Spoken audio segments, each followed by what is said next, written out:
Hello everyone, I'm Pragya Srivastav. I'm here to record a lecture on VLSI technology. The course code is KEC053. Previously, in my lecture, I have started its unit 5 and the first topic which we have started was metallization. So in this lecture, we will continue metallization only, and in my next lectures, we will start and we will finish packaging of VLSI devices. So just the basic introduction. Metallization is a process by which the component of IC are interconnected by aluminum conductors. This process produces a thin metal layer that will serve as the required conductor pattern for interconnection of various components on the chip. So when we want to make different connections within the chip, we can always use metals. And also when we want to make connections from one device to another device, like one transistor to another transistor, we can use these metal interconnects. So aluminum is the most commonly used metal for metallization of most ICs, like discrete devices, diodes and transistors. The active metals of an integrated circuits are connected by patterned wiring. The wiring also consists of metal and polysilicon's. They are separated by insulators, usually the deposited oxides.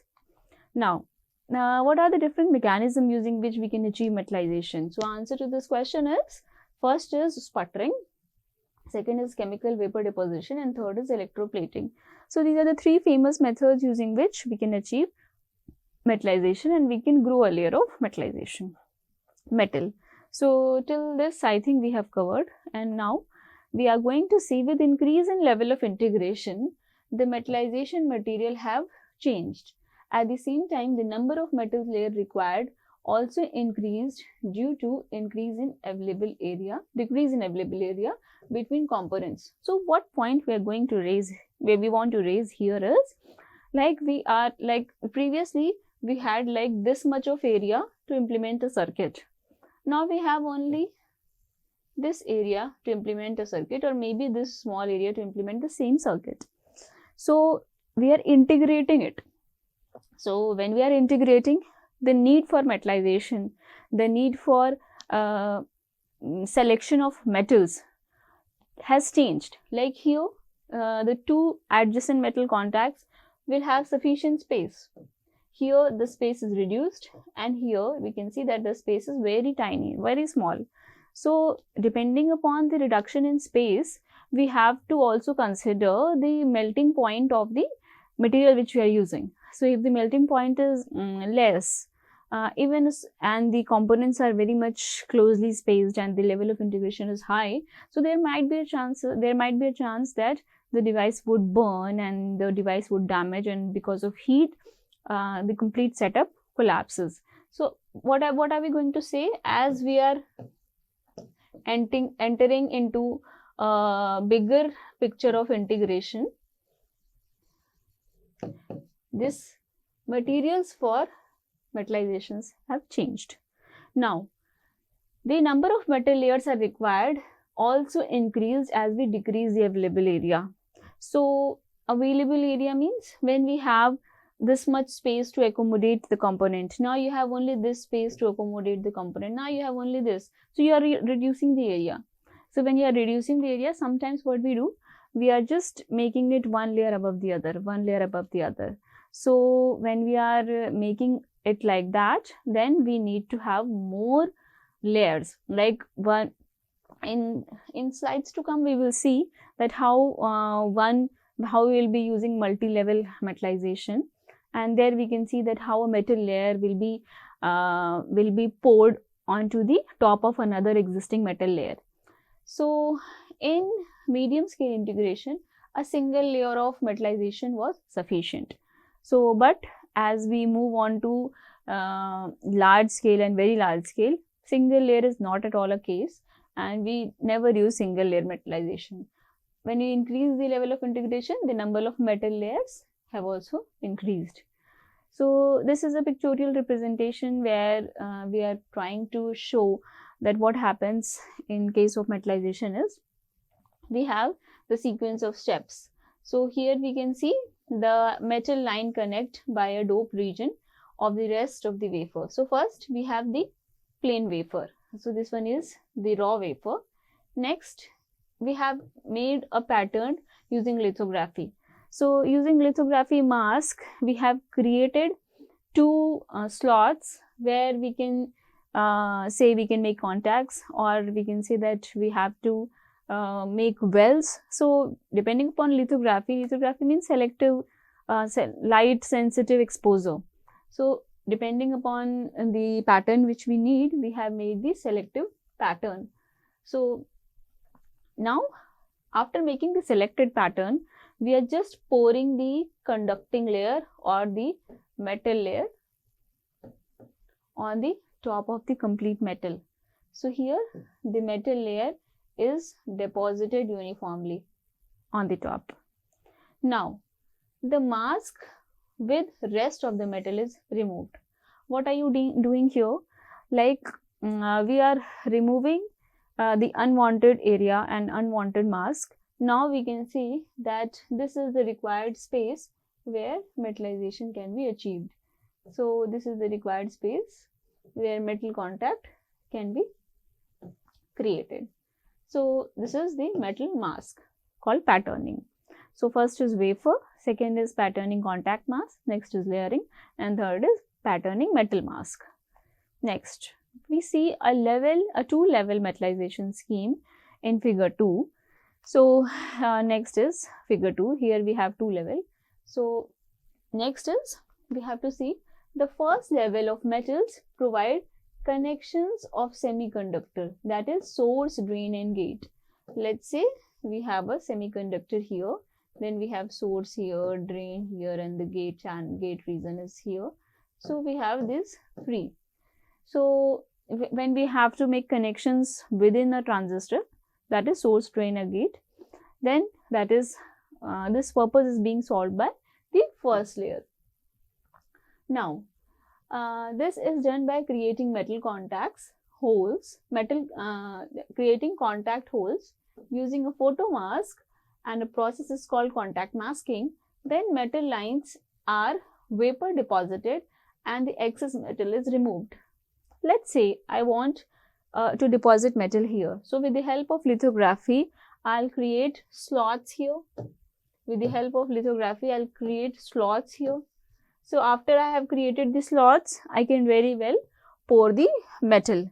Now the excessive metal can be removed and the excessive metal can be lift off.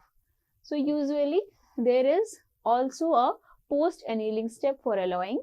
The metal lines are then further connected to each other to form a complete circuit, and then the external device by using a second level of metallization. Okay, so now we have to see the another point. So this was all about the first layer. Now we are going to start discussion about the second, external device using the second level of metallization. So first level of metallization was for connections like source, drain, gate within the transistor. So this is the first level, and here we have the second level. So we have to see, first level is within the transistor, second level is the second level metallization layer or second layer of metallization will offer external device by using the second level of metallization. The two levels are separated by interlayer dielectric to prevent shorting. So I'll read all the diagram. So let's say we have first level of metallization here. Now then we will have a layer of like this. This will be a layer of what we call it, interconnect layer. Then again we will put third layer, and that third layer will be connections between, this is the third metal layer, of course wherever desired, not like this. So this is the first layer of metal, this is the second layer of metal, and this is nothing but the layer which will provide insulation or separation. Now this is called intermediate dielectric or IML layer. So here in this figure we see that from the first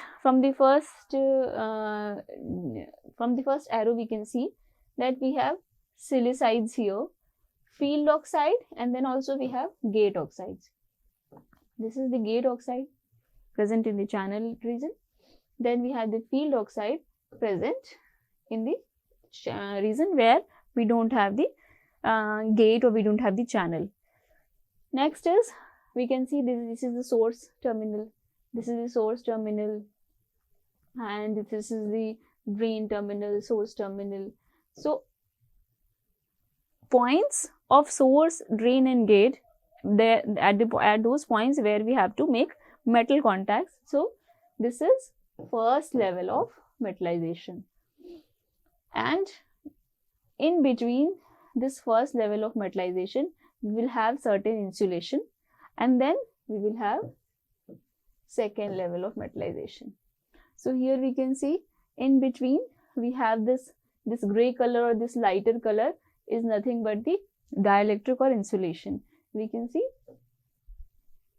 interlayer dielectric. So this gray color, let's pick. So this gray color region is providing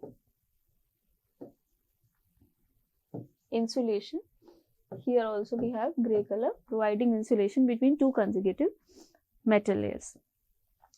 The first layer of metal makes contact with the junction of the device, while the second layer of the metal makes contact with the first layer, also with the external socket. The interconnections are made by defining trenches. They are also called vias. So we call it metal vias or via holes, which are separated by dielectrics. Now, this level of metallization can be extended to more than 2. So we have seen and like 9 layers, 11 layers, 10 layers. So this integration density has moved, like when we were having medium scale integration, we used to have just 1 layer. Now we are like moving at an integration level that is very large scale, ultra large scale.